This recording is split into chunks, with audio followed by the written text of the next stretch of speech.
इस तस्वीर ने कई देशों में बवाल खड़ा कर दिया है। तस्वीर में अमेरिकी राष्ट्रपति डोनाल्ड ट्रंप हैं और उनके साथ सऊदी अरब के क्राउन प्रिंस मोहम्मद बिन सलमान खड़े हैं। लेकिन खेल तब हुआ जब डोनाल्ड ट्रंप ने मोहम्मद बिन सलमान का स्वागत F-35 लड़ाकू विमानों से कर दिया। डोनाल्ड ट्रंप ने इस तस्वीर के जरिए भारत और रूस पर निशाना लगाने की कोशिश की थी, लेकिन उसके बाद भारत, रूस और इन दोनों के साथ इजराइल ने जो किया वो आपके होश उड़ा देगा। दुनिया की राजनीति में क्या नया बवाल शुरू हुआ है और कैसे भारत, रूस और इजराइल अमेरिका के खिलाफ एकजुट हो गए हैं, वो बेहद ही आसान भाषा में आपको इस वीडियो में बताएंगे। दरअसल सऊदी अरब के क्राउन प्रिंस मोहम्मद बिन सलमान अमेरिका के दौरे पर हैं। पाकिस्तान के साथ डिफेंस डील साइन करने के बाद मोहम्मद बिन सलमान अमेरिका के साथ भी एक बड़ी डिफेंस डील करने पहुंच गए। पाकिस्तान और सऊदी अरब की डील तो आपको याद होगी, जिसमें एक पर हमला दूसरे पर हमला माना जाएगा। अब इसी बीच ट्रंप ने भी मोहम्मद बिन सलमान से एक बड़ी डील करते हुए सऊदी अरब को F-35 लड़ाकू विमान देने का ऐलान कर दिया। वही F-35 लड़ाकू विमान जो ट्रंप भारत को बेचने के लिए बेचैन थे, लेकिन भारत ने भाव तक नहीं दिया।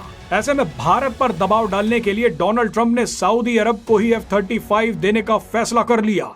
डोनाल्ड ट्रंप जानते हैं कि सऊदी अरब पाकिस्तान के साथ एक डिफेंस डील में फंसा हुआ है। ऐसे में ट्रंप ने इशारा करने की कोशिश की है कि अगर भारत ऑपरेशन 2.0 लॉन्च करता है तो सऊदी अरब पाकिस्तान की मदद के लिए उसे भारत के खिलाफ F-35 इस्तेमाल करने की इजाजत दे सकता है। लेकिन डोनाल्ड ट्रंप को नहीं पता था कि उनका ये कदम उन पर ही उल्टा पड़ने वाला है। भारत, रूस और इजराइल ने डोनाल्ड ट्रंप की अकड़ निकाल दी है। सबसे पहले भारत ने ही एक बड़ा कूटनीतिक दांव चल दिया। खबर है कि भारत मिडिल ईस्ट में सऊदी अरब के सबसे बड़े प्रतिद्वंदी और सऊदी अरब के पड़ोसी देश संयुक्त अरब अमीरात को ब्रह्मोस मिसाइल बेचने की तैयारी में जुट गया है। यानी डोनाल्ड ट्रंप सऊदी अरब को F-35 लड़ाकू विमान दे रहे हैं तो भारत सऊदी अरब के पड़ोसी संयुक्त अरब अमीरात को ब्रह्मोस मिसाइल दे सकता है। इसी को चेकमेट कहते हैं। मामला यहीं नहीं रुका। रूस ने भी संयुक्त अरब अमीरात में खड़े होकर भारत के लिए एक बहुत बड़ा ऐलान कर दिया। रूस ने दुबई में चल रहे एयर शो के दौरान भारत को 5th जनरेशन लड़ाकू विमान Su-57 ऑफर कर दिया। आपको बता दें कि Su-57 F-35 का सबसे बड़ा दुश्मन है। पुतिन की भारत यात्रा से पहले रूस ने कहा है कि वो भारत को Su-57 भी देगा और बिना शर्त पूरी टेक्नोलॉजी भी ट्रांसफर कर देगा।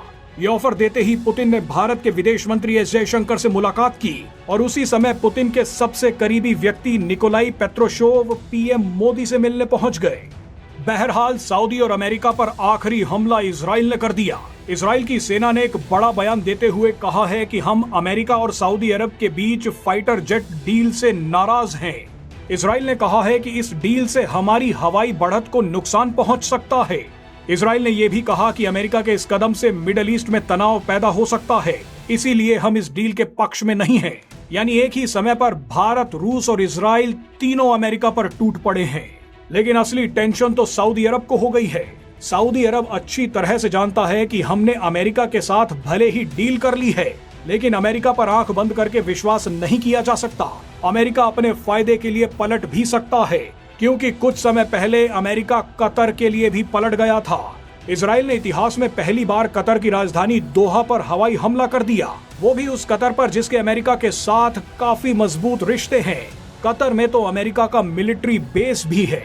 एक्सपर्ट्स का मानना है कि पिछले काफी समय से कतर डोनाल्ड ट्रंप के कई फैसलों को मान नहीं रहा था, जिसके चलते अमेरिका के समर्थन के बाद ही इजराइल ने दोहा पर अटैक कर दिया।